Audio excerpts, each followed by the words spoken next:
One last stop before the finale. Let's talk about love triangles.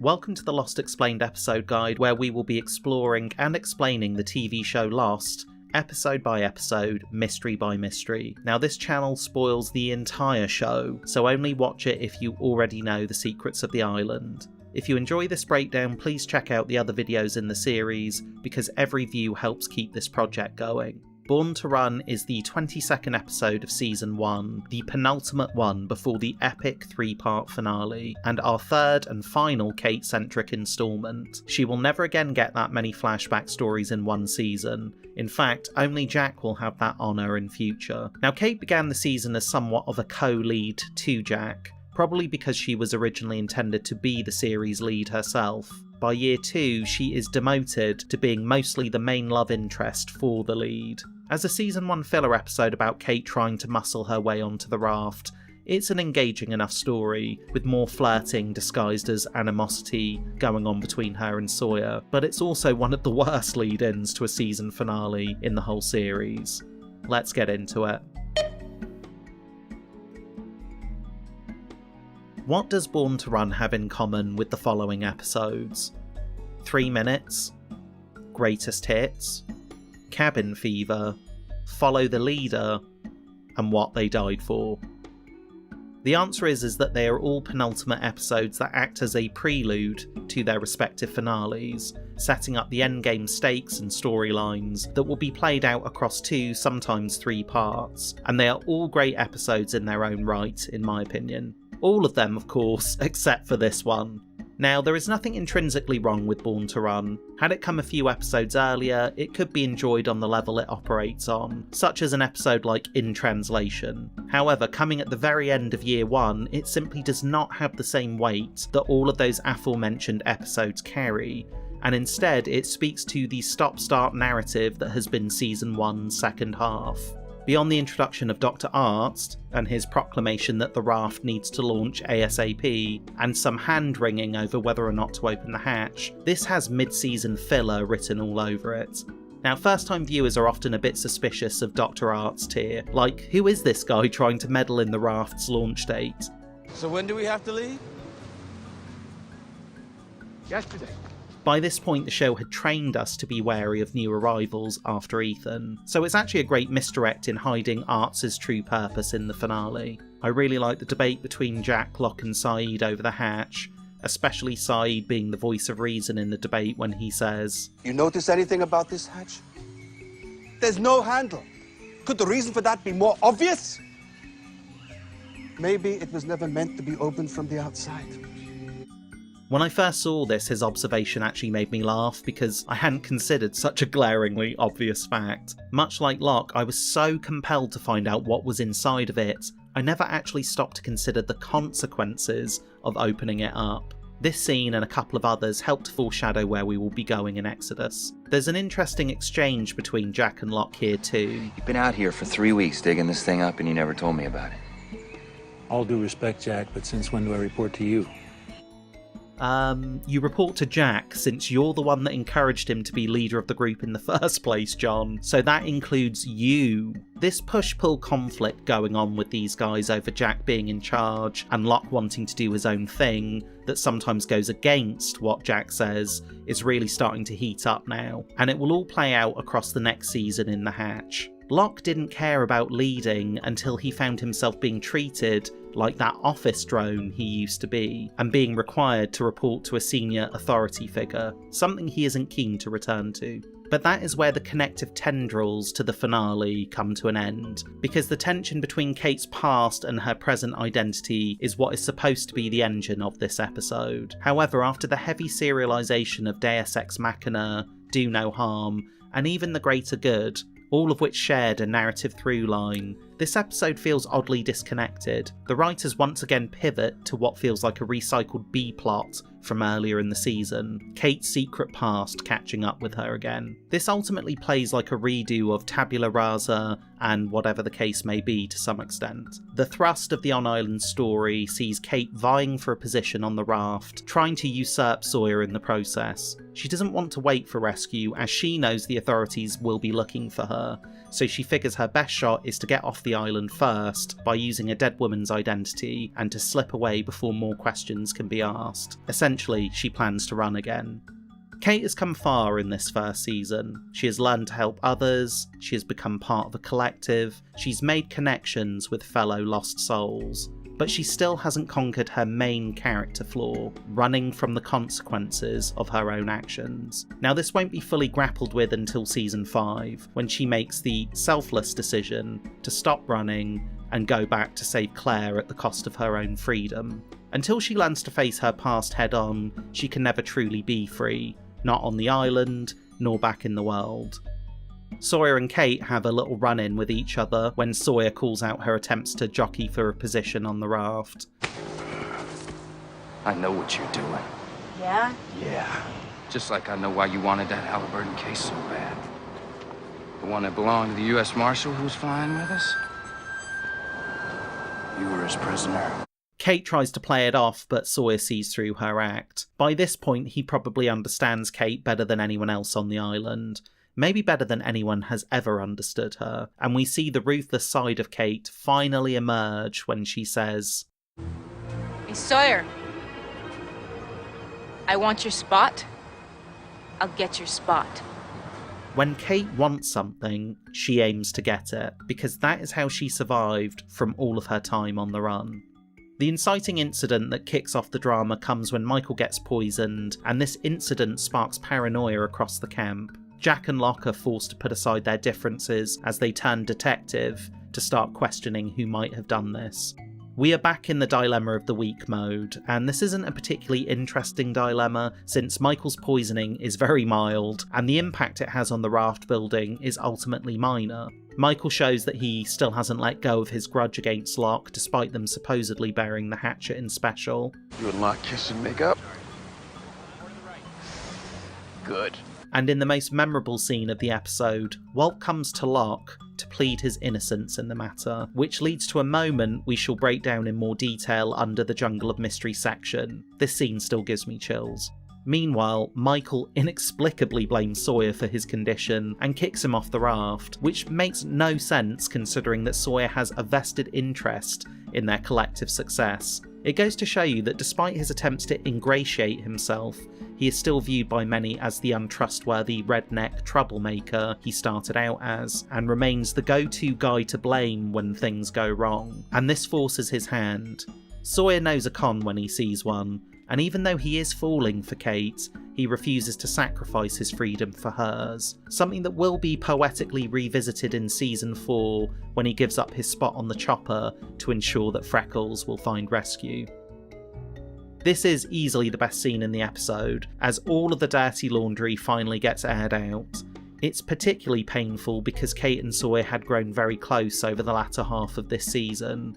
Kate single-handedly helped to bring Sawyer into the group because she saw the good in him, and found someone whom she could truly confide her secrets to without fear of judgment or rejection, which is something she always has to negotiate around Jack. So this is a really painful scene between these two characters, considering how close they had become. Although Sawyer's logic that Kate would try to poison Michael in order to get on the raft makes about as much sense as Michael believing Sawyer would do the same. The conflicts all feel a bit forced in this episode, really. Anyway, the point of all this is to have Kate finally confess her guilt to everyone publicly. Yes. I was on the plane. Marshall. I really wish this had impacted the way her character was treated in later episodes, but once Born to Run is done, it is never really held against her again. The story just moves on, despite this scene suggesting she was going to become blacklisted by her newfound friends. In the rush to the Season 1 finish, there were quite a few missed opportunities to continue on the consequences from this last batch of episodes, of which I discussed a bit more in the Greater Good episode guide. There's a lovely scene by firelight between Kate and Sawyer where we see them reconcile a little bit. There seems to be no hard feelings about their game of one-upmanship, but there are feelings. The vulnerable look on Sawyer's face as he hopes that she will ask him to stay reveals everything we suspected without saying a word. He's in love with her, but is she in love with him? This will be teased out over the next 2 seasons, much to the consternation of many.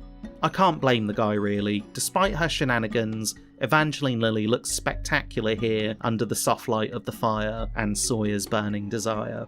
The central mystery of the episode, who poisoned Michael, gets resolved in the most underwhelming way possible. Jack somehow just figures out that Sun was the culprit, despite there being no obvious evidence of her involvement. I do like the twist of this, by the way. I didn't see it coming the first time, and I like the way it ties back to Jin and Sun's estrangement from In Translation. However, this feels too much like the Locke and Walt conversation from that same episode. Only in that instance, it made sense that Locke, a man of insight who intrinsically understood Walt, would be able to deduce the boy's guilt, whereas here, we don't get the sense that Jack would have that same ability with Sun. I suppose all they had to do was include a line that Jack found traces of something in the water that looked like a plant, and he connected that to Sun's garden, but without it, this just feels like a leap out of nowhere, simply to resolve the mystery of the episode. And then of course there is a double twist, when it was revealed that Kate was indeed the mastermind behind the poisoning, getting Sun to carry it out in order to get Jin off the raft. Again, it's a good twist, but it's delivered in a really underwhelming way, so much so that you might even miss it. Since this episode has a lot of confessions going on, Walt finally admits to Michael that he was the one who burned the first raft. Now this is quite a powerful scene between father and son, made more so because Michael forgives him and actually offers the kid what he wants, a chance to stay. But Walt, quite ominously, insists that they now have to leave, and while we don't quite understand what it is that he felt or saw during his meeting with Locke, he is no longer keen to make this place his home. The off-island flashback story is designed entirely around explaining the significance of Kate's toy airplane, and I think this flashback would have been far more meaningful had it been the flashback narrative in whatever the case may be. Instead of Kate's convoluted plan to steal the toy plane from a vault, we could have just seen her grab the toy plane here at the end and taken it with her. The marshal could have confiscated it after her arrest, and that is how it could have ended up in the case. Alas, the writers went with the bank robbery storyline, which I've already expressed my dismay for in the guide for whatever the case may be. The episode actually begins with a flashback, with an almost Hitchcockian opening sequence that follows a mysterious woman entering a motel to change her appearance. It keeps the fact that this is a Kate flashback under its hat for the first few minutes, building up the intrigue. It's a really cool sequence. So Kate is back in town to visit her dying mother for what she thinks will be one last time. When her first attempt to do this fails, she visits with her old childhood sweetheart, Tom Brennan, who is now a doctor and family man. He is clearly still loyal to Kate despite her fugitive status, and he is going to help her sneak into the hospital to get that visitation in. But first, they go to dig up their time capsule from underneath an old tree. Now notice how the time capsule is a New Kids on the Block lunchbox. The very same one that young Kate is seen stealing in the incident part 1, which Jacob subsequently buys for her. I always read that as being a metaphor for how Jacob was planting his own time capsule in the ground way back in the 1970s with his candidates, and that his capsule would not be opened for another 25 to 30 years, just like this. Of course, that reading is applied retroactively. When this episode was written, the only reason Kate and Tom are doing this risky midnight nostalgia run is simply for the purposes of revealing the toy plane, so the writers can finally tie that mystery off. The motivational logic behind digging this capsule up now is very wonky, but it's ultimately a narrative means to an end, because now we know for sure that this is the man whom Kate confessed to killing, in whatever the case may be, or at least feeling responsible for his death. There are clearly still feelings between the two of them. A lot of people hold this kiss more against Kate, framing her as a sort of homewrecker, yet they tend to let Tom off the hook when he is clearly the one cheating right now. Again, this speaks to how Kate gets held to a higher standard of morality than literally anyone else. I don't see anyone writing threads about Sawyer seducing married women in order to con them, or Jack kissing Gabriella whilst he was still married to Sarah, or Juliet sleeping with Goodwin, who was also married, or even Son's affair. Anyway, I won't rehash the Kate-hate debate again here. If you do want to hear the arguments about that, then I suggest you check out my guides for the Tabula Rasa and whatever the case may be episode guides. So Tom sneaks Kate into his hospital and she manages to get to her mother Diane, whom looks like she is literally on death's door here, even though she will hang on for another several years to show up at Kate's trial. It's okay, Mom. It's just me. Help! It's okay. Help! Help! We will come to understand why she is so frightened of her daughter in year 2 with what Kate did, and it's one of the rare times we get to see one of the main character's parental issues be focused around the relationship with a mother figure.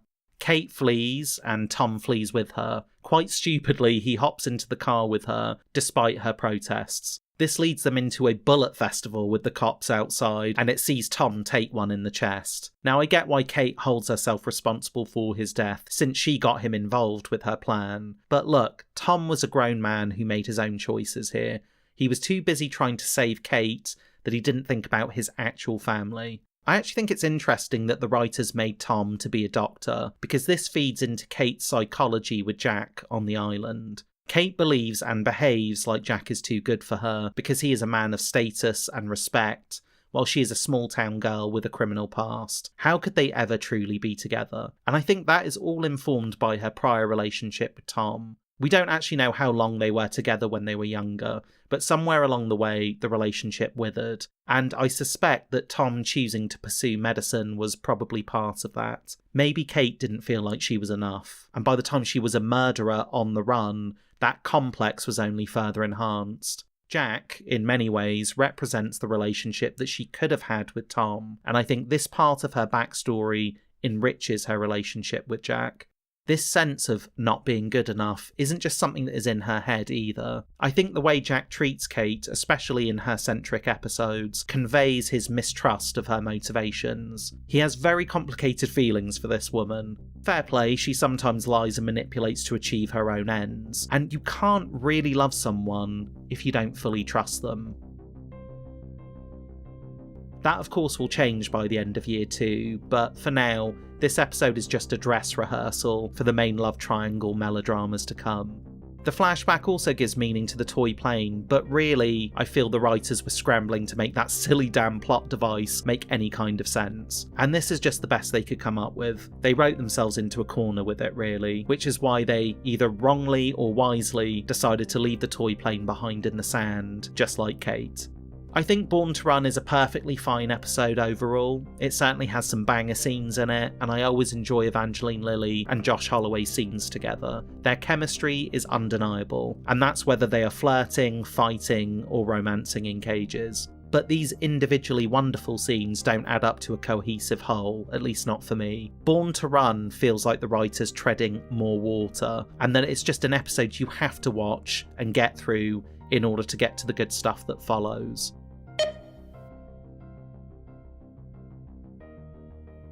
Who sent Kate the letter about Diane's cancer?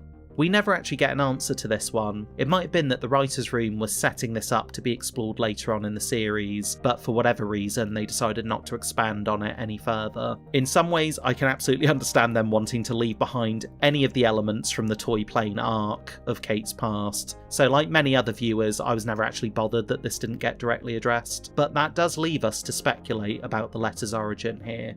We know that it wasn't Tom, since Kate ropes him into a backup plan when her first attempt fails. It could be a friend of hers whom we never meet, someone she kept in touch with whilst she was on the run, which seems unlikely considering her circumstances. Or it could be someone we know she could implicitly trust. The first person who comes to mind is the man she thought was her father, Sam Austin, the man willing to give her a head start.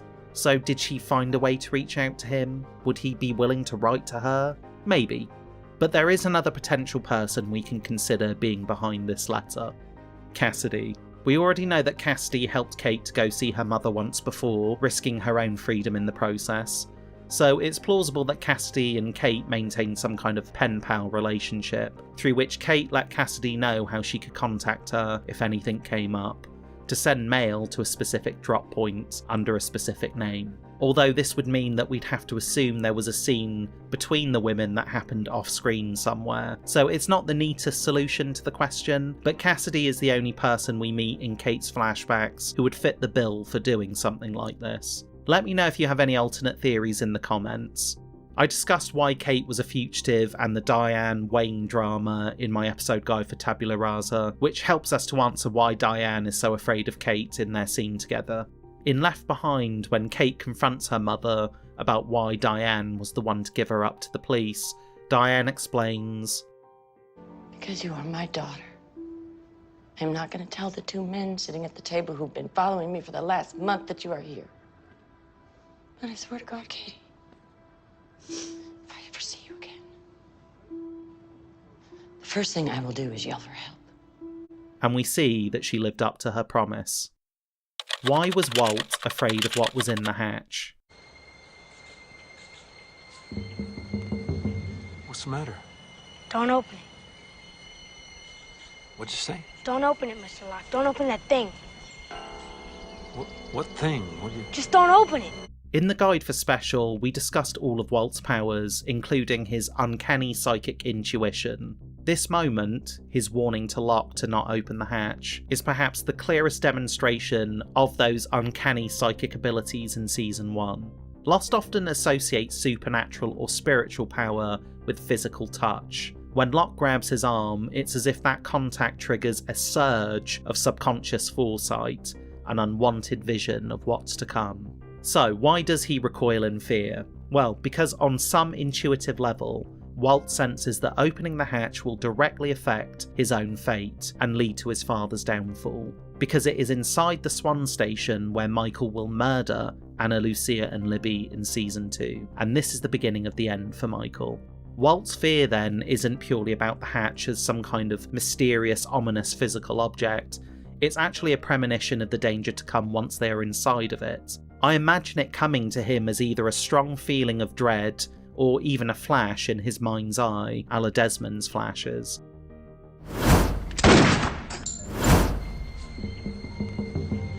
Anyway, this all feeds into the ideas I've discussed about how psychic powers in this show are the result of the source at the heart of the island, which I've often likened to being the soul of the world and of all things. It is the wellspring from which thought, emotion, and memory emanate.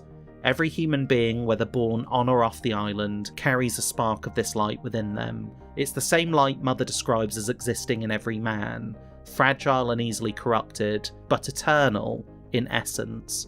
Within the source, time does not exist. It's a place outside linear chronology as we understand it, a timeless singularity where past, present, and future coexist. That's why it knows all. The closer someone comes to this energy, the more attuned they become to the universal information it contains.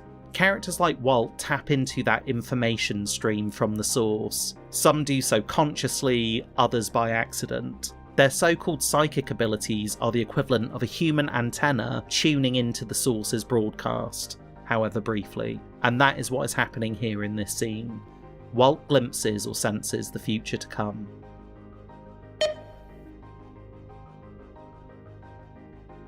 I want to talk about the problems with love triangles here. Now, love triangles are one of television's oldest storytelling devices. Audiences love a love story, but watching two people be happy in a relationship for 6 seasons does not make for compelling drama, and there is only so long you can tease out a will they won't they romance before the relationship needs to be consummated. To keep the audience invested, writers have to manufacture new obstacles, miscommunications, or even reversals to keep the lovers apart, and what began as genuine romantic tension slowly curdles into narrative stagnation, hence the invention of the love triangle. Now, love triangles thrive on delay rather than development. The entire mechanism of a triangle depends on postponing audience satisfaction and resolution. The longer the central character can't decide between two options, the longer the story has momentum, and the more audiences become invested in who will be chosen. Now this can work for a season or two, but it does not have unlimited currency with audiences, because once the triangle's emotional tension peaks, there's nowhere to go but sideways. Well, so to speak. Kate becoming torn between Jack and Sawyer was really the result of delaying the relationship with Jack. They can't get together too early because then there'll be nowhere for them to go. The flirtation is what the audiences enjoyed the most. When Evangeline Lilly's chemistry with Josh Holloway became so undeniable, the writers knew how best to use it. For me, the triangle works in Season 1 and some of Season 2 because it wasn't the only drive and focus for Kate. We understand that she is falling for Jack, but she doesn't feel like she deserves him, or that he understands and accepts her, whereas Sawyer does, even if he is perhaps the more unhealthy partner for her in the long run. I also think there's a bit of a class thing going on here. Jack is a rich doctor from the big city who was born into a life of privilege and opportunity. Sawyer is a criminal from a working class background who was orphaned at a young age and gets by from con to con. Kate is also from a working class background, so a real world relationship with a man like Jack just seems unlikely. Back in their normal lives, they probably never would have met, let alone gotten together, whereas she and Sawyer have a lot in common. They are both outlaws. As a side note, I find it interesting how both Sawyer and Kate end up pairing off with doctors later on. I really like the idea that love can transcend class, but sometimes you need the right circumstances in which to meet and get to know one another, to look beyond those obvious differences. Anyway, this love triangle was actually very popular for a long time. People forget how much value these courtships carried. Some fans cared far more about who ended up with who than opening any of the mystery boxes on the island, and the writers knew this all too well.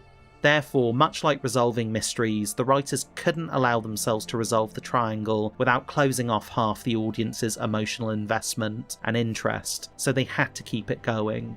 And their attempts to complicate the triangle by turning it into a quadrangle is something they do twice. Once with Ana Lucia, which failed miserably because Ana had no sexual chemistry with Jack, then again with Juliet, who ended up having better sexual chemistry with Sawyer. Hell, everyone has better sexual chemistry with Sawyer. Dharma Phil has better sexual chemistry with Sawyer.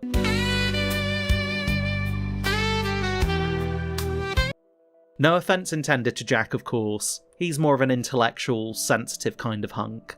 Anyway, over time this deferral became quite maddening, and some people even stopped caring who ended up with who, and just wanted it to stop.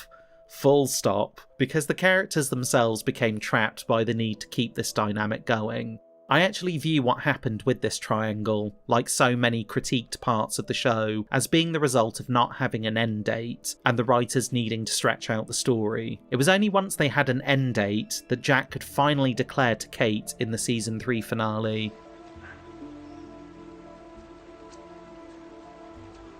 "Because I love you." Then there's the issue of shippers, the self-appointed gatekeepers of fictional romance. Now don't get me wrong, a healthy dose of emotional investment is fine, it's all part of the fun. But fandoms often turn territorial, defending their pairing with near religious fervour. In extreme cases, narrative discussion collapses into what sometimes feels like tribal warfare. For those who were never plugged into this phenomenon when Lost first aired, fans who shipped Jack and Kate together were called jaters, and fans who shipped Sawyer with Kate were known as skaters, and these two groups took this stuff seriously. I'll be honest, I tended to prefer Kate and Sawyer together more than Kate and Jack for the first few seasons, simply because they had better chemistry and their dynamic was more fun. But by the end of the series, I understood why Jack and Kate were always the end goal pairing for the show. And while I personally never minded the love life melodramas of this trio, I absolutely understand why it began to annoy people by the time we got to what Kate did in year 2, as Kate ran from one man to the other, quite literally. Moreover, it did a disservice to Kate as a character. When the writers start to run out of ideas of what to do with her before that blissful end date arrived, they just fell back on the triangle to service her arc with, and both skaters and jaters, and even those who didn't care much about the love life subplots, began to take out their frustration on the character. Thankfully, Kate would be renewed for season 4 with the Oceanic 6 plotline and her return to the island, which, while still playing with the triangle from time to time, was no longer the sole focus of her character, and she was all the better for it.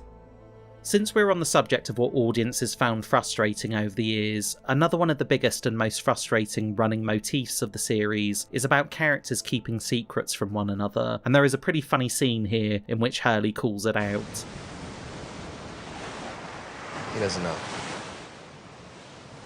Well, how am I supposed to keep straight who knows what around here? I mean, Steve didn't even know about the polar bear. I actually touched upon this in the Tabula Rasa episode guide a little bit, but this became a massive trope on Lost. Characters not telling each other everything is a writerly device to keep information compartmentalised, in part to keep the story from evolving too fast, but also to create more conflict and drama for later episodes when those secrets finally get exposed, as they do in this episode. This season alone has seen multiple secrets come out, from Sun speaking English the whole time, to Sawyer lying about his real name, to Ethan being a ringer amongst the group, to Locke digging up the hatch instead of hunting boar. But the first real big secret to be exposed on the show was Kate being the convict on the plane with the marshal, even if the secret didn't go beyond Jack and Hurley. So it is appropriate that this season bookends itself, with Kate finally getting outed to everyone else.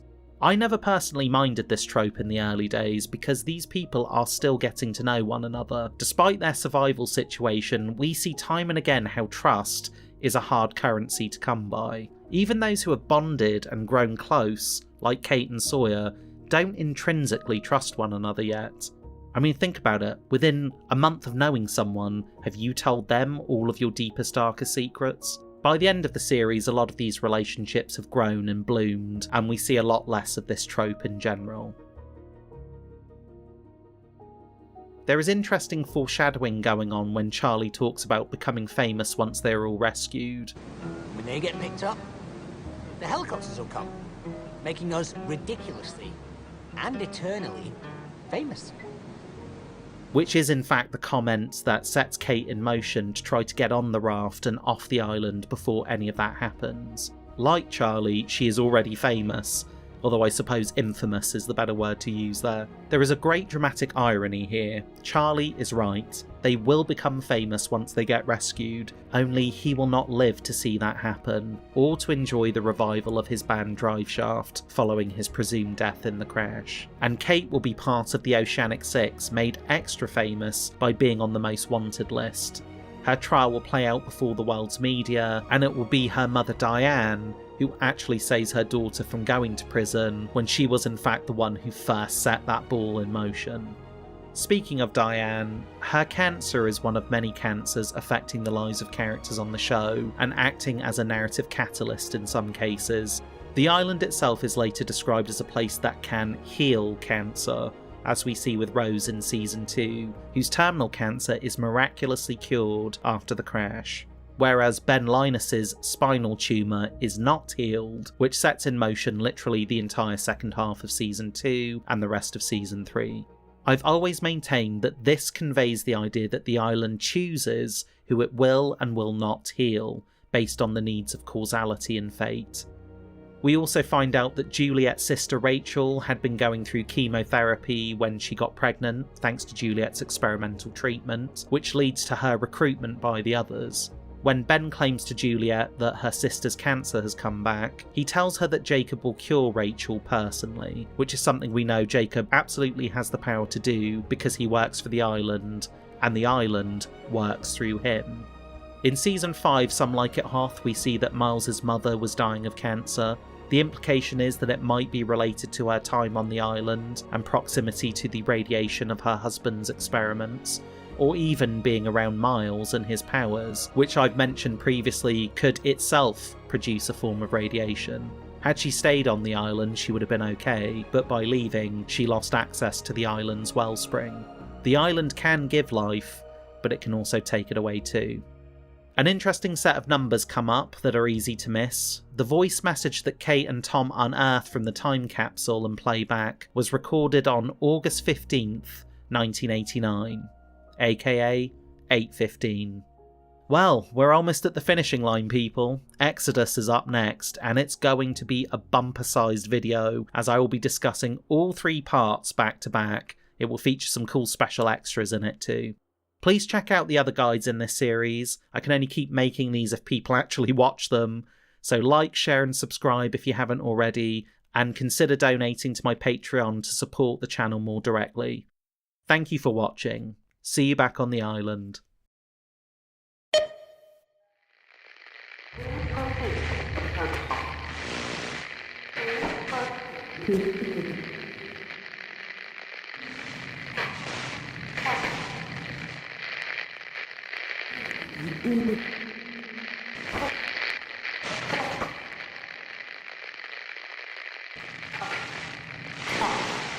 No.